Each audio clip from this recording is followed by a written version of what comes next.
Radhe G S classes में आपका स्वागत है। आज एक नए विषय इतिहास की क्लास को हम लोग शुरू कर रहे हैं। ये काफ़ी महत्वपूर्ण विषय हैं। सभी प्रतियोगी परीक्षाओं में इस इतिहास विषय से सर्वाधिक प्रश्न पूछा जाता है। ये काफ़ी इम्पोर्टेंट और इंटरेस्टिंग सब्जेक्ट है, क्योंकि आपको कहानी सुनने में रुचि होगी और इसी प्रकार ये जो सब्जेक्ट है वो कहानी पर आधारित सब्जेक्ट है। अर्थात इस विषय के अंतर्गत कहानी को पढ़ा जाता है, यानी कि अतीत में जो घटनाएं घट चुकी हैं, जो समय बीत चुका है, उन्हीं सारे समय को यानी कि घटनाओं को हम लोग इस सब्जेक्ट के अंतर्गत अध्ययन करते हैं। इसमें महत्वपूर्ण बिंदु हो जाती हैं कौन सी घटना कहाँ हुई और वह कब हुआ और उस घटना के क्या कारण थे और फिर उस घटना के परिणाम क्या हुए। इतिहास को पढ़ने के लिए सबसे पहले हम लोग जो घटनाओं को पढ़ेंगे उसके विषय में पहले कहानी को सुनेंगे और फिर उससे संबंधित इम्पोर्टेंट कंटेंट को यानी पॉइंट को हम लोग नोट डाउन करेंगे। आप सभी इस पॉइंट को अपने स्तर से यानी कि अपने भाषा में पूरे डिटेल से आप अपने कॉपी में नोट डाउन करेंगे। तो यह जो क्लास है वो काफ़ी इम्पोर्टेंट क्लास रहेगा। सर्वाधिक क्वेश्चन इसी सब्जेक्ट के अंतर्गत पूछा जाता है। तो अब हम लोग जानते हैं कि इस इतिहास के अंतर्गत क्या क्या पढ़ने होते हैं। इस क्लास में इस सब्जेक्ट से संबंधित प्रमुख बिंदु को हम लोग देखेंगे, जैसे इतिहास क्या है, इतिहास के जनक किसे कहा जाता है और इतिहास को कितने वर्गों में बांटा गया है।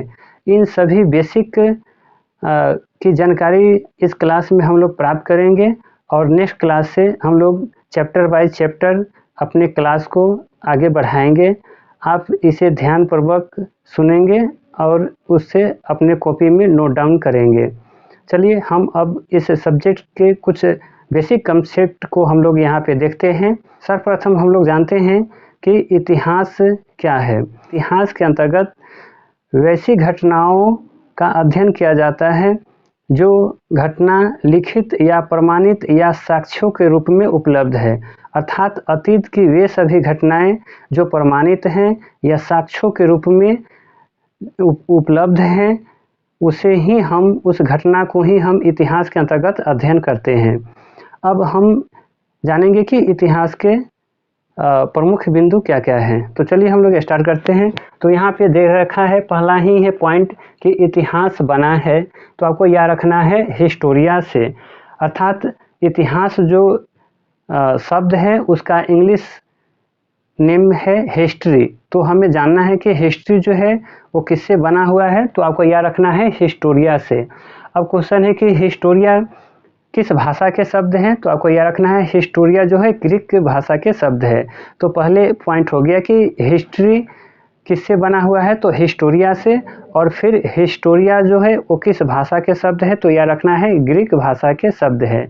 अब हम तीसरा जानेंगे कि इस हिस्टोरिया का अर्थ क्या होता है। तो इस हिस्टोरिया का अर्थ होता है जांच पड़ताल करके या खोजबीन करके ज्ञान को प्राप्त करना, यानी कि जानकारी को इकट्ठा करना। किसका अर्थ होता है, हिस्टोरिया का। इसीलिए इसे क्या कहा गया, तो हिस्ट्री कहा गया। अर्थात हिस्टोरिया से ही बना कौन, तो हिस्ट्री। अब हम लोग देख लेते हैं। हमारा सबसे इम्पोर्टेंट पहला क्वेश्चन है कि इतिहास का पिता किसे कहा जाता है। ये काफ़ी इम्पोर्टेंट क्वेश्चन है। क्वेश्चन पूछ लिया जाता है कि इतिहास का पिता किसे कहा जाता है, तो आपको ये रखना है हेरोडोटस। इतिहास का पिता किसे कहा जाता है, तो हेरोडोटस को कहा जाता है। अब फिर क्वेश्चन पूछा जाए आपसे कि यह हेरोडोटस कहाँ के निवासी हैं, तो आपको यह रखना है यूनान, यानी कि ये हेरोडोटस कहाँ के हैं, तो वो यूनान वासी हैं या यूनानी है। नेक्स्ट क्वेश्चन है कि हेरोडोटस ने एक पुस्तक की रचना किया, उस पुस्तक का नाम क्या है, तो आपको याद रखना है हिस्टोरिका। वह पुस्तक कौन सी है, तो हिस्टोरिका है। इसी में इतिहास से यानी कि घटनाओं को इन्होंने जिक्र किया है, वर्णन किया है। तो आपसे क्वेश्चन पूछा जाए कि हिस्ट्री के पिता किसे कहा जाता है, तो याद रखना है हेरोडोटस को। हेरोडोटस कहाँ का था, तो यूनान का था। और थर्ड क्वेश्चन है कि हेरोडोटस के द्वारा रचित पुस्तक कौन सी है, तो याद रखना है हिस्टोरिका। कौन सी हो गई? हिस्टोरी का। नेक्स्ट हम लोग पॉइंट देखते हैं, भारतीय इतिहास का पिता। अब आपसे क्वेश्चन पूछ लिया जाए कि भारतीय इतिहास का पिता किसे कहा जाता है, तो याद रखना है मेगास्थनीज। और इस मेगास्थनीज द्वारा जो रचित पुस्तकें हैं उनका नाम है इंडिका। इसी इंडिका नामक पुस्तक में भारतवर्ष का जिक्र किया गया है और यही इंडिका जो है वो मेगास्थनीज के द्वारा लिखी गई है, जो मेगास्थनीज चंद्रगुप्त मौर्य के दरबार में रहते थे। तो आप इस मेगास्थनीज के बारे में जब मौर्य वंश पढ़ेंगे, यानी मगध साम्राज्य के अंतर्गत जब मौर्य वंश को आप अध्ययन करेंगे तो फिर इसके डिटेल जानकारी वहाँ पे आप प्राप्त कर लेंगे। चलिए नेक्स्ट हम लोग देख लेते हैं, प्रागैतिहासिक इतिहास का पिता। यानी आपसे पूछा जाए कि प्रागैतिहासिक काल के इतिहास के पिता किसे कहा जाता है, तो हो जाएगा रॉबर्ट, या ये देखना है रॉबर्ट ब्रूस फुट। उसका आंसर क्या होगा? Robert Bruce foot. अब क्वेश्चन क्या है कि इसे प्रागैतिहासिक इतिहास के पिता क्यों कहा गया, तो इन्होंने, आप जानते हैं कि पलवरम, आपको याद रखना है ये क्या है? पलवरम। तो ये कहाँ पड़ता है? ये भी याद रखना है, तमिलनाडु। तमिल याद रखना है, ये कहाँ पड़ता है? तो आपको याद रखना है तमिलनाडु। पलवरम कहाँ पड़ता है? तमिलनाडु, या इसी में दिया रहेगा चेन्नई। ये कहाँ पड़ेगा? तमिलनाडु में पड़ेगा। कहाँ? तो चेन्नई। तो ये पलवरम काफ़ी इम्पोर्टेंट हैं। आप जब प्राचीन भारत के इतिहास पढ़ रहे होंगे तो इस स्थान के बारे में हम आपको बताएंगे कि पलवरम कहाँ पड़ता है, तो तमिलनाडु में, और ये डायरेक्ट आपका एक पॉइंट हो जाएगा।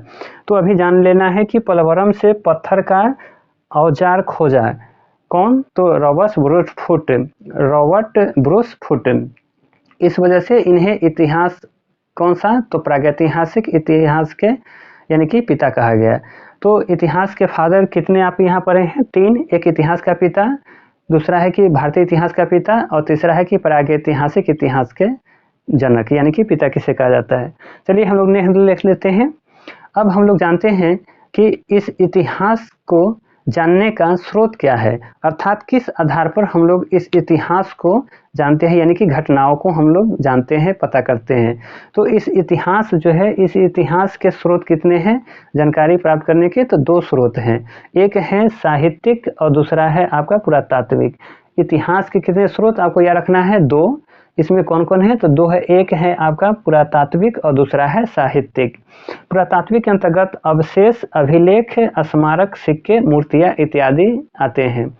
इसी के आधार पर ये इतिहास को पता किया जाता है। तो ये सारे कौन से स्रोत कहलाएंगे? तो पुरातात्विक। आपसे एग्जाम में कभी कभी क्वेश्चन पूछ लिया जाता है कि इनमें से कौन सा इतिहास के जो स्रोत हैं वो पुरातात्विक स्रोत के अंतर्गत आता है।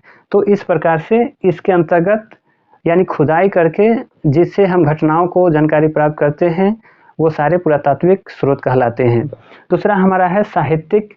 आप जानते हैं कि इसके अंतर्गत वेद, पुराण, उपनिषद, महाकाव्य, बौद्ध ग्रंथ, जैन ग्रंथ, पंचतंत्र और मुद्रा राक्षस, अर्थात साहित्य के माध्यम से भी हम लोग इतिहास को प्राप्त कर लेते हैं, जानकारी प्राप्त कर लेते हैं। तो साहित्यिक स्रोत के अंतर्गत क्या आएगा? वेद, पुराण, उपनिषद, महाकाव्य, बौद्ध ग्रंथ, जैन ग्रंथ, पंचतंत्र और फिर मुद्रा राक्षस। चलिए अब हम लोग इतिहास को कालखंडों में डिवाइड करेंगे, अर्थात इतिहास को बांटेंगे कि इतिहास कितने भागों में है और चरणबद्ध चरण हम लोग उसे कैसे अध्ययन करते हैं। तो हमें समझना है यहाँ कि भारतीय इतिहास को 3 भागों में बांटा गया है। आप यहाँ पे देख रहे होंगे, पहला है प्रागैतिहासिक काल, दूसरा है आध ऐतिहासिक काल और तीसरा है ऐतिहासिक काल। आप जानते हैं कि इसे 3 भागों में क्यों बांटा गया?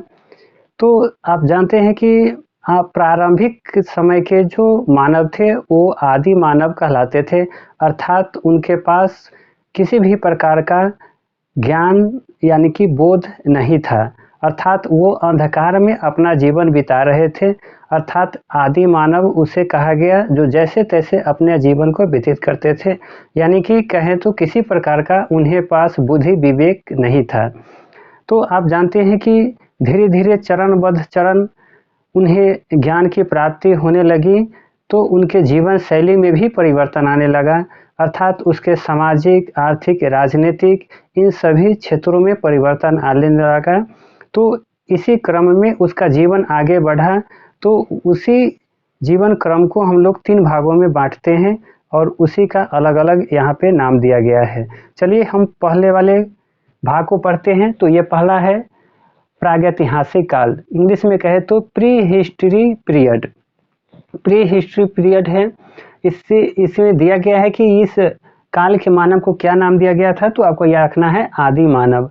आदि मानव का मतलब यह है कि वैसा मानव जिनके पास किसी भी प्रकार का कोई ज्ञान ना हो, यानी कि बिल्कुल उनका जीवन अंधकार में था, न खाने का न रहने का और न ही उसे अपने किसी प्रकार के तौर तरीके यानी कि जीवन शैली का ढंग था। तो हम लोग जानते हैं कि पहला जो था काल वो कौन था, प्रागैतिहासिक काल। क्वेश्चन याद रखना है कि इस काल की क्या विशेषता है। तो आप जानते हैं कि इस काल की कोई लिखित जानकारी नहीं है, केवल अवशेष पर आधारित है। अर्थात क्वेश्चन पूछा जाता है यहाँ से कि वह कौन सा काल है जिसमें लिखित घटनाओं का कोई विवरण उपलब्ध नहीं है, केवल साक्ष्यों के आधार पर जानकारी इकट्ठा किया जाता है। तो आपका वो काल हो जाएगा प्रागैतिहासिक काल। तो याद रखना है प्रागैतिहासिक काल में लिखित कोई विवरण हमें उपलब्ध नहीं होता है, केवल साक्ष्यों के आधार पर हम उसके जानकारी को प्राप्त कर लेते हैं। तो ये हमारा आंसर है।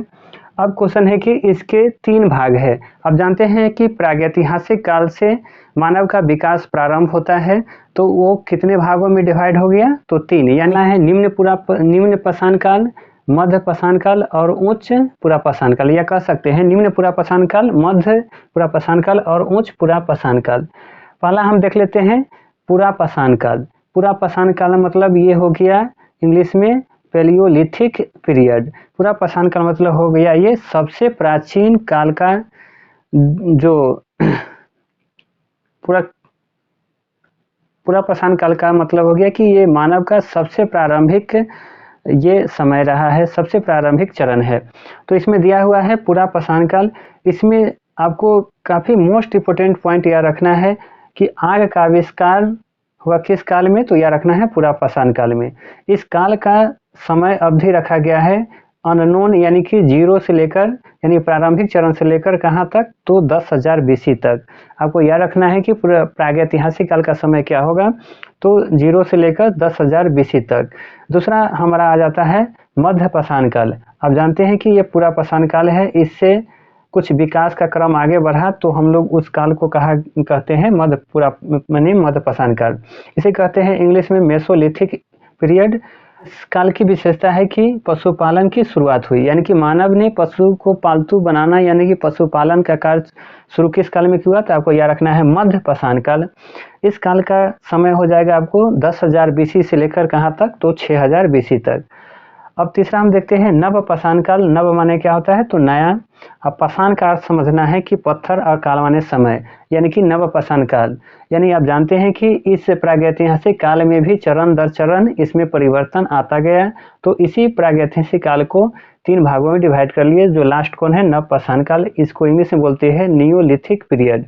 इसके अंतर्गत क्या है कि पशुपालन के साथ साथ कृषि की शुरुआत हो गई।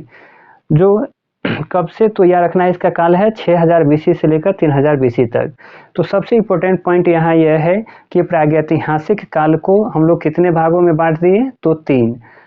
एक है पुरापाषाण काल, दूसरा है मध्य पाषाण काल और तीसरा है नव पाषाण काल। अब हमें यह रखना है कि आग का आविष्कार किस काल में हुआ, तो आपको ये समझ जाना है पुरापाषाण काल। और क्वेश्चन पूछे कि पशुपालन का शुरुआत कब हुआ था, किस काल में हुई थी, तो यह रखना है मध्य पुरापाषाण काल या पाषाण काल। और आपसे क्वेश्चन पूछ ले कि पशुपालन के साथ साथ या सीधा कहें कि कृषि का आविष्कार किस काल में हुआ, तो आपको यह रखना है नव पाषाण काल में। ये काफ़ी इम्पोर्टेंट है। अब इसमें एक और याद रखना है कि प्रागैतिहासिक काल की घटना की जानकारी कैसे मिलता है, तो हमें याद रखना है कि इस काल की जो घटनाएं हैं वो लिखित विवरण में उपलब्ध नहीं है, बल्कि साक्ष्यों के आधार पर हम इस कालक्रम को पता कर लेते हैं। चलिए हम अब देखते हैं दूसरा। तो दूसरा हमारा है आदि ऐतिहासिक काल। इसे बोलते हैं प्रोटो हिस्ट्री पीरियड। इस काल में मानव क्या किया, तो धातु से परिचित हो गया, अर्थात धातु का प्रयोग शुरू कर दिया। तो मानव ने धातु का प्रयोग शुरू किया किसमें, तो आदि ऐतिहासिक काल में। अब यह रखना है कि इस काल की जो जानकारी है वो क्या है कि अवशेष के साथ साथ लिखित प्रमाण भी मिलता है, लेकिन उसे पढ़ा नहीं गया है अभी तक। आपको यह रखना है कि आदि ऐतिहासिक काल कि जितनी भी घटनाएं हैं उनका लिखित विवरण भी उपलब्ध है और साक्ष्य भी हमें मिलता है, लेकिन जो लिखित विवरण है उसे अभी तक पढ़ा नहीं गया है। तो ये आपको याद रखना है। अब क्वेश्चन है कि इसके अंतर्गत आता है क्या, तो आपको ये रखना है सिंधु घाटी सभ्यता, जिसका समय है 2500 से लेकर 1750। हालांकि अलग अलग इतिहासकार ने इस सिंधु घाटी सभ्यता के काल को अलग अलग बताया है, जो हम लोग सिंधु घाटी सभ्यता के अंतर्गत विशेष रूप से इसे जानेंगे। अभी यह रखना है कि सिंधु घाटी सभ्यता का जो काल है वो कब से कब है, तो 2500 ईसा पूर्व से लेकर आपको यह रखना है 1750 ईसा पूर्व तक। तो सिंधु घाटी सभ्यता किस काल का है, तो आधे ऐतिहासिक काल का है। और सिंधु घाटी सभ्यता का जब विनाश हो जाता है तो इसके बाद पुनः एक नई सभ्यता विकसित होती है जिसका नाम है वैदिक सभ्यता। वो वैदिक सभ्यता भी दो भागों में बट जाता है, एक ऋग वैदिक सभ्यता यानी ऋग वैदिक काल और दूसरा है उत्तर वैदिक काल। ऋग वैदिक का काल हो जाता है 1500 से लेकर 1000 और उत्तर वैदिक काल है 1000 से लेकर 600 ईसा पूर्व तक।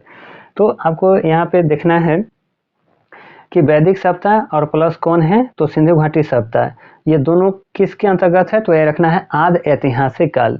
तो हम लोग को आदि ऐतिहासिक काल के अंतर्गत क्या मिल गया, तो सिंधु घाटी सभ्यता और वैदिक सभ्यता, इसे अध्ययन करेंगे। तीसरा हम लोग देखते हैं ऐतिहासिक काल, इसको बोलते हैं हिस्टोरिक पीरियड। इसे क्या बोलते हैं, हिस्टोरिक पीरियड। अब क्वेश्चन है कि इसकी विशेषता क्या है, तो अवशेष भी है, लिखित भी है और उसे पढ़ा भी गया है। तो ऐतिहासिक जो काल है उस काल में क्या है कि इसमें लिखित विवरण भी है और अवशेष भी हैं और उस लिखित विवरणों को पढ़ा भी गया है। अब क्वेश्चन है कि इस ऐतिहासिक काल को हम लोग 3 भागों में डिवाइड कर देते हैं, यानी कि अब आ जाते हैं भारतीय इतिहास। अब यहाँ से इंपॉर्टेंट क्वेश्चन हो जाता है कि भारतीय इतिहास को कितने भागों में डिवाइड किया गया है, तो आपको याद रखना है 3 भागों में। पहला है प्राचीन काल, दूसरा है मध्यकालीन यानी प्राचीन भारत, मध्यकालीन भारत और तीसरा है आधुनिक भारत। अब हमें जानना है कि यहाँ पे किस इतिहास के अंतर्गत क्या चीज़ अध्ययन हम लोग करेंगे। तो पहला है यहाँ प्राचीन भारत, इसको इंग्लिश में बोलते हैं एंशिएंट हिस्ट्री। इसका जो काल है वो 600 ईसा पूर्व से लेकर 712 ईस्वी तक है। आप देखे होंगे कि आधे ऐतिहासिक काल का लास्ट होता है वैदिक सभ्यता, जो 1500 से लेकर कहाँ तक है, तो 600 ईसा पूर्व, और 600 के बाद स्टार्ट हो जाता है आपका यही प्राचीन भारत, जो समय क्या होगा, तो 600 ईसा पूर्व से लेकर 712 ईस्वी। इसके अंतर्गत हम लोग प्राचीन भारत के अंतर्गत क्या पढ़ लेते हैं, तो आप जानते हैं इसमें बौद्ध धर्म है, जैन धर्म है, जनपद है और कहें तो मौर्य वंश, चोल, चेर, पांड्य, इन सभी चीज़ों को हम लोग यहाँ पे अध्ययन करेंगे। काफ़ी इम्पोर्टेंट ये आपका यह क्वेश्चन बनेगा। बीच वाला यहाँ आता है यानी प्राचीन भारत के बाद आता है मध्यकालीन भारत, इसे बोलते हैं मेडाइवल हिस्ट्री। इसके अंतर्गत हम लोग पढ़ेंगे ये जो इसका काल है वो 712 से लेकर 1707 ईस्वी तक है। अर्थात आप जानते हैं कि 712 ईस्वी में अरब आक्रमण यानी अरब मुस्लिम आक्रमण मोहम्मद बिन कासिम ने भारत पे सिंध के क्षेत्रों में आक्रमण किया था। उस समय वहाँ दाहिर का शासक था यानी शासन था। तो इस प्रकार से मुस्लिम आक्रमणों के बारे में हम लोग पढ़ लेंगे मध्यकालीन भारत में। फिर आपको दक्षिण भारत में पाल, पल्लव, राष्ट्रकूट और चोल के बारे में मिलेगा और इसके पुनः बाद हम लोग पढ़ेंगे गुलाम वंश और मुगल वंश। तो इस प्रकार से गुलाम वंश, मुगल वंश, मुस्लिम आक्रमण, पाल, पल्लव, राष्ट्रकूट, चोल, इन सभी चीज़ों को अध्ययन कर लेंगे हम लोग कहाँ, तो मध्यकालीन भारत में। अब हम लोग देख लेते हैं आधुनिक भारत यानी मॉडर्न हिस्ट्री। ये जो है आपका 1707 से लेकर कहाँ तक है, तो 1947 तक है। इसके अंतर्गत हम लोग पढ़ेंगे यूरोपियनों का आगमन। आप जानते हैं कि यूरोपियनों का भारत में आगमन हुआ था व्यापार के माध्यम से, व्यापार करने के लिए, लेकिन उनके द्वारा भारत में उपनिवेश, साम्राज्यवाद, इन सभी का स्थापना किया गया था। तो यूरोपियनों का आगमन हम लोग पढ़ेंगे कि कौन कौन से यूरोपियन थे और वो कब कब भारत आए थे, यानी यूरोपीय कंपनियों का आगमन का क्रम हम लोग जानेंगे कि कौन कौन लोग आए थे। दूसरी बात है कि भारतीय स्वतंत्रता संग्राम और संविधान सभा, अर्थात इसके अंतर्गत हम लोग देश की आज़ादी की सारी घटनाओं को हम लोग अध्ययन कर लेंगे कि कौन सी घटना कब हुई, यानी कि भारतीय स्वतंत्रता संग्राम, जैसे 1857 की क्रांति है, भारतीय राष्ट्रीय कांग्रेस की स्थापना हुई जो भारत की सबसे पहली पार्टी है, राष्ट्रीय राजनीतिक दल है। उसी प्रकार से हम अपने स्वतंत्र भारत के लिए एक संविधान का गठन करेंगे, यानी कि जिसको बनाया गया था संविधान सभा, यानी संविधान को बनाने के लिए जो सभाएं बनाई गई थी उसी का नाम रखा गया था संविधान सभा। तो इस प्रकार से आज के क्लास में इतिहास के सभी कालखंडों को हम लोग बारीकी से देखे हैं। अब इसे हम लोग समझ गए कि इतिहास कितना विस्तृत है और यह चरणबद्ध चरण कैसे हम लोग को अध्ययन करना है।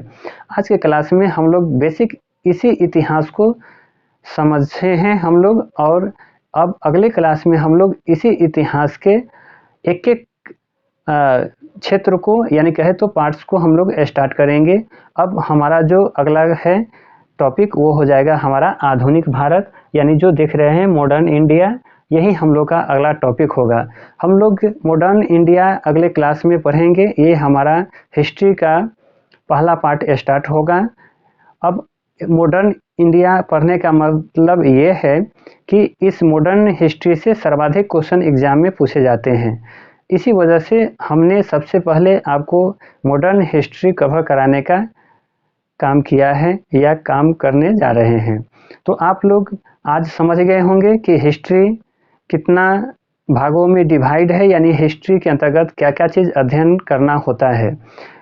इसी कंसेप्ट को क्लियर करने के लिए हमने आज हिस्ट्री के विभिन्न बिंदुओं को आपके बीच रखने का काम किया है। अब ये सारे इतिहास को आप चरण ब चरण समझ गए होंगे।